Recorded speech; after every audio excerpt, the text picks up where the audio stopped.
You sold your house. You sold all your unneeded possessions, packed up the rest, and headed to Portugal. Y'all, you did it. Except there was one important thing you forgot to do. You never had the legal right to live in Portugal in the first place. So tonight we're going to answer one simple question. What does it take to have a successful move abroad? And what attitude adjustments needs to happen first? That's right. That's right. After helping hundreds of people relocate overseas, we learned something. The biggest challenge is rarely the visa. It's rarely the paperwork or the language. Well, sometimes it's the language. Portuguese is hard, y'all. But okay, look. It's really, when it comes down to it, it's us. It's our thinking, it's our expectations, it's our reactions when things don't go according to plan, right? And it is our lack of research and thinking that we know more than we do, and assuming that how it works in the United States or how it works in Mexico or how it works in Canada is how it's going to work someplace else.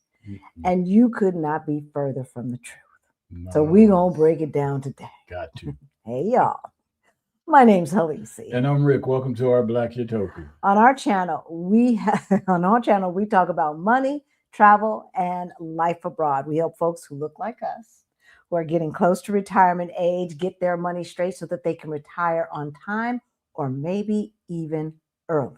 Right? And abroad ain't bad either. Abroad ain't bad. So for those of you who are new to our channel, you might not know, back in 2018, Rick and I got a wake-up call, y'all. We were looking at our money and it looked crazy. Insanely crazy. We were too close to retirement age for that kind of nonsense. But we did get our financial act together and we went from negative 22,000 to over 1.1 million in net worth, y'all. If we can do it, you can do it too. You can do it too. All right. And so if any of that sounds interesting to you, what do we need you to do? We need you to subscribe. Subscribe as we go on our journey to 100,000 subscribers. Hit that notification bell twice so that you know every single time that we go live or drop a new video, and smash that like button. Smash it. Beat it up. Smash that like button. We need you to share this information because there are a lot of Black folks who are planning to get out of Dodge in the United States. We have been inundated. If you need help, book a call with us. But in the meantime, in between time, share these videos. All right. Share these videos with your friends and family. So look, put a number in the chat. On a scale of 1 to 10, how confident are you that you could handle a major problem during your first month overseas? 1 means you'd panic. 10, it means you'd start looking for solutions immediately. Let us know in the chat. And then, of course, you can give yourself a number somewhere in between 1 or 10. I'd like to see what you guys are talking about. All right, we're going to get right down to it. All right, we've got the 5 steps that you need to think about. Because, y'all, what I started out with is what has happened. Now, you guys know we are still in the middle of our meetup. Folks are still here. Folks are still here out in them international streets. We are wrapping up tomorrow with our Juneteenth liberation celebration with our legends, right? With our Utopian legends and friends. And I can't wait because we're going to have us some good old Jamaican food for our liberation celebration, Juneteenth. I know it sounds crazy having Jamaican food for Juneteenth, but that's what we're going to do. All right, so let's get to it. Step 1, do your research, okay? Yes. Do your research. Look, we have heard from a lot of folks since the meetup started, right? Now, some of these folks have been following us for a while. Some of them have not. Some of them are alum. A lot of them are new. Most of them are new. We just found out that a couple moved here, sold all their stuff and moved here and did not have a long-term visa. They did not even know they were well, I think they did know they were supposed to have a visa, but they didn't know that they couldn't start the process here in Portugal. And so they were shocked. They were shocked when they couldn't rent an apartment because everyone expects you to have a tax ID number. Tax ID number. Right. And a bank account. Right. And a bank account. And so they're like, oh, snap. What are we going to do? Babies, we do not want this to be you. We do not want this to be you. All right. So we need you to do your research. And I asked them, like, why didn't you just book a call with us? Why didn't you call? We could have saved you so much time, energy, and money. It's much, much, much, much cheaper to book a call with us than to make these mistakes, right? So even on YouTube is good. Like, we're on YouTube, obviously, right? But what we're saying is, and we tell you guys this is in general what you need. We give you enough information so that you can ask intelligent questions to your expert, right? To the immigration specialist, because things change all of the time. Constantly. And it ain't necessarily on the website, right? So we'll go to the website and look up all of the requirements. That, y'all, I'm trying to tell you, I have no idea what folks trying to immigrate to America have to deal with. I have no idea, but I'm going to tell you, just because it says it on the website does not mean that it is still required. And if it's not on the website, doesn't mean that there's requirements that are not there that you will be responsible for. And just because you get a 90-day visa does not mean that you can start the process for your long-term visa, whichever one you're going through, in this country, because you have to start it in the country of your origination. For Portugal, you can start the process in any country where you have legal residency. So for us, we could have started the process in Mexico. Because we have legal residency in Mexico, permanent legal residency. We started it in the United States because we started residency for Mexico and Portugal at the same time. We did them both at the same time. And what is true for Mexico is not necessarily true for Portugal, is not necessarily true for Colombia, is not necessarily true for Thailand, is not necessarily true for Uruguay, et cetera, okay? But at least you will know the questions to ask, because every situation is different. And so we can't answer all of your questions on a YouTube video. Can't nobody answer all of your questions on a YouTube video. For instance, I believe this couple moved from California. Now, depending upon your situation, why is that problematic? California has a very high tax rate. And I know, because I'm a Cali girl, right? You get some stuff for your taxes, unlike some other states, but you do get some stuff for your taxes, but it has a high tax rate. And if you ain't there, you ain't getting the stuff. So why pay? So if I were there, I would have relocated to an established residency, whichever legally was required to establish residency in Nevada. That's what I would have done. Nevada. Some people choose Texas or Florida. I would have chosen Nevada from California. Why? Because it's right there.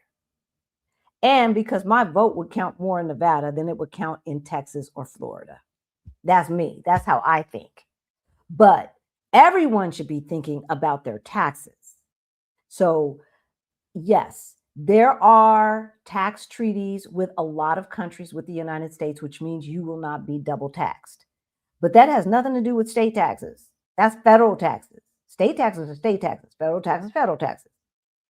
So you could still be responsible for state taxes, even if you are no longer living in the United States, ain't lived in the United States in a while. All right.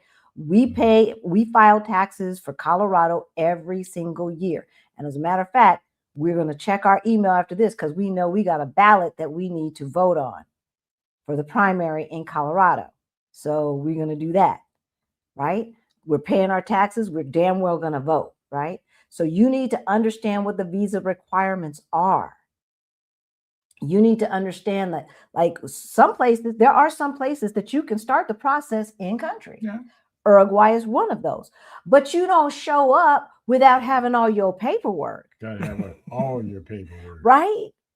Because otherwise, now you're going back to the United States trying to get well, no, you don't have to go back to the United States to get a background check done, because Rick and I got it done from Mexico. So if you had planned, oh, well, so-and-so said on Our Black Utopia that they went down there and they got their stuff done in a week. And so you booked it for a week, but you didn't come down there with your paperwork already ready, apostilled and everything. If you don't know what an apostille is, you ain't ready to make this move. Right? Taxes, the schools, if you've got kids, you got to research all of these things, right? What it takes to get housing in the places you're going to. Yeah, that's the good one. That's a good one, sweetheart, because in Mexico, you know, a lot of times they're going to ask you to have a guarantor, and they expect the guarantor to be a Mexican citizen. How many of y'all know a Mexican citizen that's willing to co-sign for you on an apartment, right? So the rules don't change just because we don't know them, right? We show up and they're like, can't do nothing for you, man, right? Can't do nothing for you. So, all right, step 2, create a realistic budget. Create a realistic budget. Create a worst case scenario budget, because I'm telling you, stuff happens. Oh, yeah. Stuff happens. Don't create your best case scenario budget. Create a real budget with shit happens in it, contingency money. Yeah. Things always cost more than expected. Always. Right? Yeah. We were like, we gonna travel. We only gonna have 6 suitcases, and we gonna do this and we gonna do that. We ended up buying 3 more suitcases. Suitcases aren't cheap. Like, that was just an extra $700, just that right there. $700 for suitcases that we will only use when we move again. Because who uses 1,000 suitcases when they travel? I try to use as few as possible. We're trying to get down to backpacks. Right, backpack and baby a carry-on, right? So these are the things. You got to expect it. Expect that something is going to go wrong. And then if you plan for it, then it's not something going wrong. It's just that inconvenience that you figured was going to happen because shit happened. Don't be that one that panics about it. When something goes wrong, don't panic about it. We're going to talk about the attitude adjustment, right? We don't panic. We plan. We don't panic. Okay, so step 1, we do research, right? Step 2, we create a realistic budget. Sweetheart, step 3. Build a local network, something that we always say and something that we do. Build a local network. Don't wait until there's a problem. Right. And then you're trying to find somebody to ask how to do this or how to do that. Right. So if you are in the chat, and you are at the meetup, let them know, hey, Crystal, I didn't mean to put that up. Sorry. Let them know what the community has done. The OBU Meetup 2026. I know we might have some 2025 folks in there. Let them know. Okay? Let them know. Yeah. Very true, Benita. Very true. Yeah, you do. Right? Don't wait till there's a problem. Make connections before you need help. Mm-hmm. I mean, community is one of the most important assets you can have, not just overseas, but anywhere. Period. Let me tell you, our network found our apartment. The friends in our network found our apartment. The friends in our network, were sending us food, right? And still saying, when are you going to let me send you some food? Because Rick had knee surgery, and Halisi, you've got one leg. Come on now, let us help. This is what community does. And especially when you create community with folks who are caring and gracious. And that's what our Black Utopia is all about. We don't, no assholes allowed. We don't allow assholes, okay? Because we all have our stuff and we've all made mistakes and we've all, panicked at one time or another, right? So we're not going to judge. We're going to help each other out and we're going to get through this. That's what we're going to do. That's what we're going to do. Step 4. We want you to create a problem-solving plan so that when something goes wrong, right, you do not panic. You don't panic. Right? You know who to call. Who do you call? Where do you go? You figure out what are your options, because panic is not a plan. No. We don't want desperation to be your motivation. Not let desperation be your motivation. As Rick always says, something will always go wrong, right? So have a plan. Have a medical plan. I want you to think about, because sometimes what we do is that we're in a new situation and we forget that we have problem-solving skills in the United States, and we were always put in situations that were new, and we figured them out, and then somehow we get here, and all of a sudden we can't figure stuff out. Yeah. If you are not willing to embrace technology and continue learning, we'll get back to that. Step 5. Expect the first 90 days to be messy. It is, because you don't know anything. Right? You're a new babe. You don't know anything. How long did it take me to get my Metro card? Oh, Lord have mercy. Well, it took weeks. You guys who have been following us since we got here, how long did it take me? Y'all. Okay, first of all, somebody in my network said, oh, yeah, I just took a selfie. When I got there, I just took a selfie, against one of their white walls and emailed it to them, and it was just fine.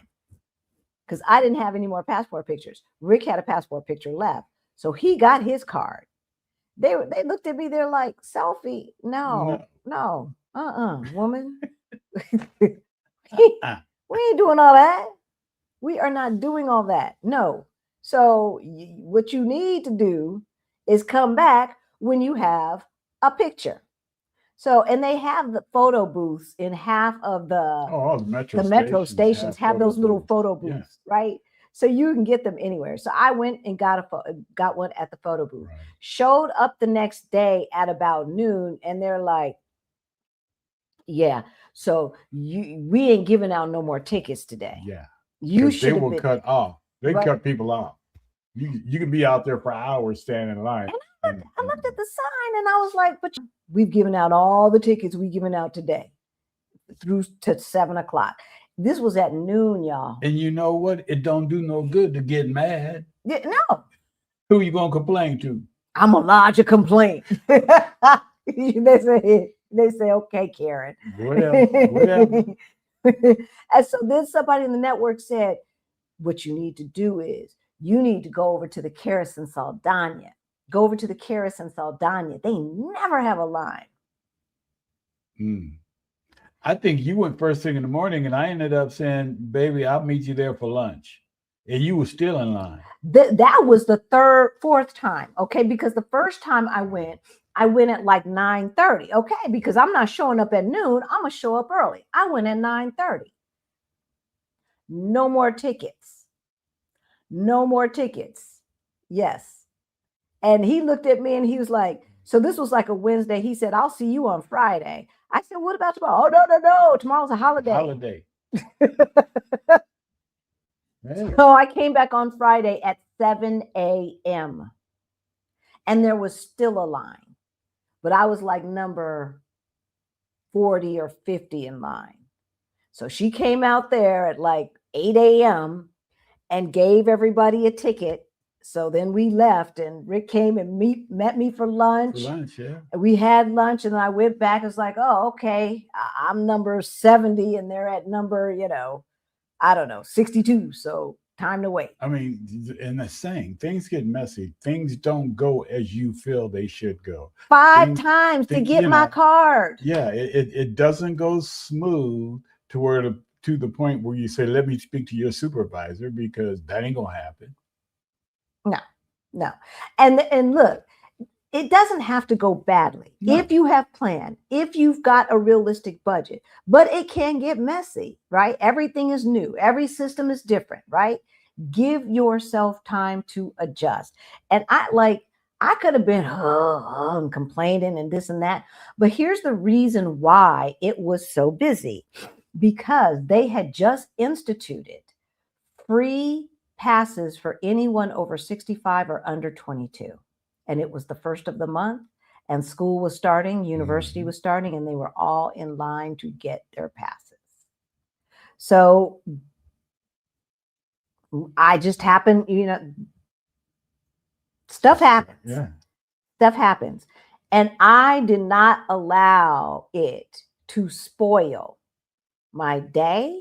Is like, oh, okay, well, let's go check out this neighborhood since we already over here. We know Lisbon so well, y'all. We done walked this city so much, right?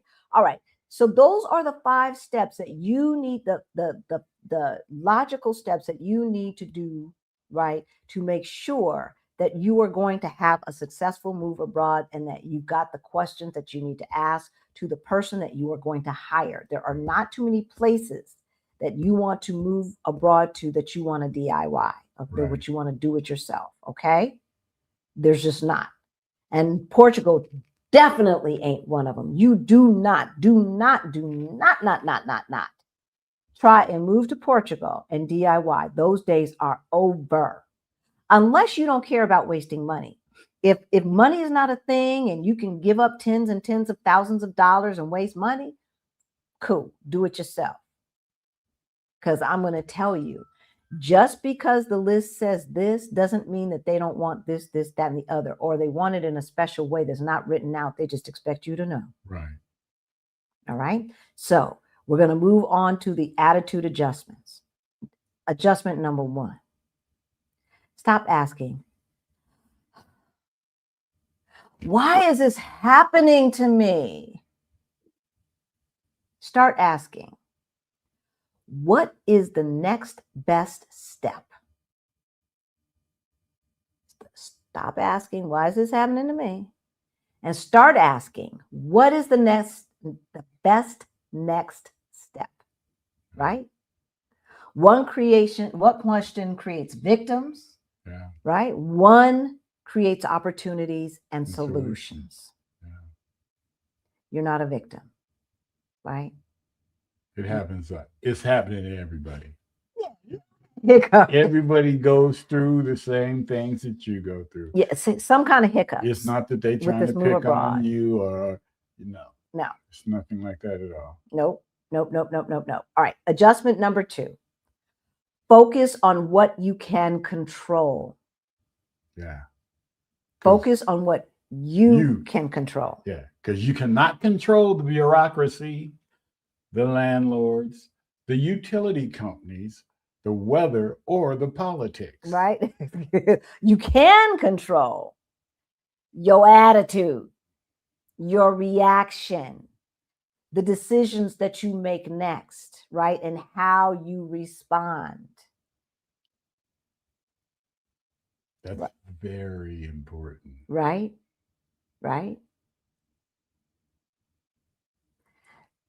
I talked about this. When I told you about breaking my leg and how I responded. And at first, how pissed off I was. And I was just wallowing in it, just wallowing in the self-pity. And, oh, I've just got too much to do. And I have this meetup coming up, and I've got family coming to town, and I got this house sit. I ain't got time for no broken leg. And I was just on my pity pot, just feeling sorry for myself. And guess how much that helped the situation? Guess how much it helped the situation? You know who I'm talking to. So we have a utopian who felt it necessary to spend her whole gorgeous day on the Silver Coast complaining about her housing situation. And I asked her, did it help you enjoy the day more? And you know the answer was no. Why do we do that to ourselves? Why do we do that to ourselves? All right. Energy flows where attention goes. We know that. And we saw it play out in real time because baby girl and her partner, hubby, found themselves without housing. The lease had been canceled. We cannot do this move abroad if we focus on the problems only. All right. We must focus on the solutions. All right. People who focus on solutions find solutions. People who focus on problems will find problems. They find you. Hello. Right? Problems find you. Right? If you wake up every morning looking for evidence that things are going to go wrong, baby, you will find it. I promise you. If you wake up every day looking for opportunities, today something wonderful is going to happen. Expect it. I expect it. I plan for the worst. I expect the best. Right? Because money solves a lot of problems. I'm just trying to tell you, money solves a lot of problems. So if you wake up every morning thinking something wonderful is going to happen, I say it, I feel it, I take time to believe it. I wake up looking for opportunities, and so I expect to find those too. Right?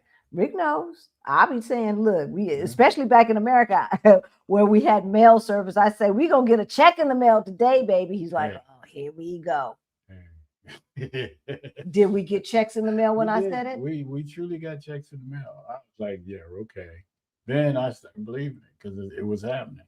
It was happening. It was happening. And not no little bitty checks either. Nice juicy check. Oh wait, refund. Oh wait, we overpaid. Wait, what? Yeah, things that you didn't expect. But I do expect it. I just don't know where. That's not my problem. That's not my issue. That's for the universe. That's for God. Right? So moving abroad is not just a change of address, you guys. Okay? Please, please, please. No, it's not. Do not get out in these international streets without knowing the answers. And it boggles me because our friends who moved here without the legal right to move here, I'm just wondering what their friends were saying. Like, how were they answering questions? I have no idea. I have no idea. But they got a coaching call from us and they got some information and they are now on the right track. And so I'm hopeful. The fact that they had the gumption, the fact that they had the courage just to get out there and do the damn thing. Right. Right? It's a lot. Now it's just doing it the right way. Exactly. So I know they'll figure it out because they figured out how to get here. Yeah. And there's like we said, there's community. There's community. You're going to be okay. You're going to be all right. Yes. So we're not talking when moving abroad is not just changing an address. You also need to change your mindset. All right. The people who change their mindset are the people who succeed. Yeah. All right. And the people who don't, they have problems. Right. They're the people who end up moving back. And we don't want that for you because America does not want us there. They do not want Black folks there. They do not.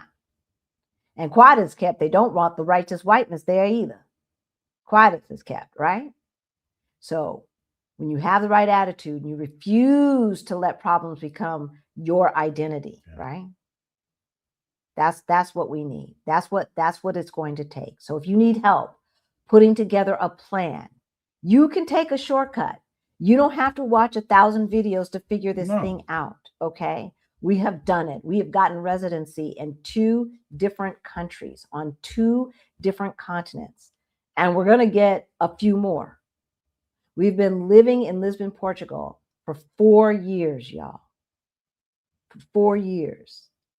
And we have helped too many people to count do this thing. We've helped folks get their money straight so that they can make the move. We've helped folks put a plan together that makes sense so that they're actually doing things the way that makes sense for their lives on their timeline with their budget. All right? Book a call. Information is in the description below. All right? You don't have to do this alone. No, you don't. Please let us help you, y'all. Please I cannot tell you how many times Utopians have watched this and then never booked a call with us. And then we hear the things that have happened. It's like, oh my God, why didn't they just call us? We could have told them not to do that. We would have told them not to move to that neighborhood. We would have told them that based upon what we know about them, that country is probably, or that city is probably not going to be a best choice. Right. So when something goes wrong, take a breath, use the brain that God gave you, that got you here, okay? Don't panic. And look for the next best step, all right? On Sunday, we're going to continue this conversation because these stories also made me realize how a successful life abroad can actually increase your lifespan, sweethearts. Seriously. Don't believe me? Watch us on Sunday. Watch us on Sunday. And with that, we'll let you go. Hopefully this was helpful. If you need help with the money, we've got the Side Hustle Challenge coming up. If you're not sure if the Side Hustle Challenge is for you, our info session is in 2 days on Saturday. It's free. It's going to be a Zoom session. You can ask questions face to face on camera. All right. That information also is in the description below. We are only taking about 25 people in the Side Hustle Challenge. All right. So if you want the information to make sure that this is something that's going to work for you, that's going to actually help you, come to the info session, the frequently asked questions session that's happening this Saturday, June 20th. If you're watching from the future, hey, it's Saturday, June 20th. Information is in the description below. And we will give you everything that you need to know so that you can have a successful participation in the Side Hustle Challenge. And just know everything's going to be okay. Yeah, everything is going to be okay. Everything's going to be okay. Beyond the Bling is our self-paced course. Of course, that comes with monthly group coaching. Oh, Side Hustle Challenge, weekly group coaching, and then another year of monthly group coaching. All right. All of that is in the description below. And with that, we're going to let you go because Sunday, y'all, we are going to have a chitty chat like no other. Talking, I get ideas from talking to you guys. Rick gets ideas from talking to you guys. And so what we realized is that it's really, really easy to get in a rut in the United States when you're retired. It really is. There's a whole wide world out there, sweethearts. There's a whole wide world out there. And this world will challenge you to grow and to learn, right? Which will help you. We got a lot more than that. Increase your lifespan. A lot more than that. A lot more than that. Okay? We will see you on Sunday. Not a dream, a destination. Our Black Utopia.